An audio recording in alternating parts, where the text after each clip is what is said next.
Thank you very much, Mr. President, and thank you, Senator Stargel, for recognizing that the bill that we have before us is, in almost every way, agreeable to you. The predicate for Senator Stargel's amendment is that the First or Second District Court of Appeals might reverse the entire American system of jurisprudence on this matter. But the fact is that there is no case before the First or Second Court. There is no case that's been brought, there is no case pending, and there's no case that they've taken. So this is a what-if that falls into the realm of hopeful fantasy, or maybe unhopeful fantasy. You can what-if yourself to death about some court somewhere maybe taking up some case that hasn't even been filed yet from some litigants who haven't even been identified or have indicated the nature of their conflict, and then sit in fear that that might occur and that therefore we ought to legislate under that cloud. I think that's a weak predicate for passing this amendment, which would kill this bill. I believe that Senator Stargel is very sincere in her beliefs, and I respect that. But I also know that she's made it very clear that her intent is to kill this bill. And so if you want to vote against this bill, you have the right to do so, and I respect that. Then vote against the bill, and vote against the bill when the bill comes up. But what the House has done, and I grant you they've done it in a way that, that was rather surprising, is not harmful to anything that we might consider here.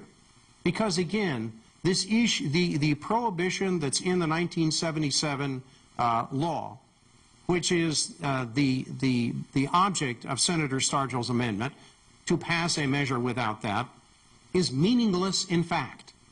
Because, as in answer to Senator Latvala, I attempted to point out, 34% of adoptions that are being done in Florida now are to single people.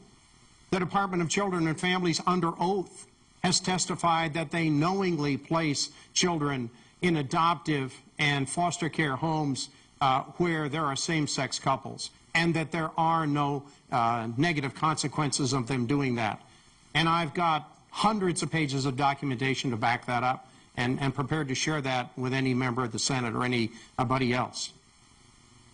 I don't think it would be right for this Senate to take the position that we believe, as some believed in 1977, that there was something wrong with a child having a chance to have a loving home, even if the people in that loving home didn't have the kind of traditional family values that we have.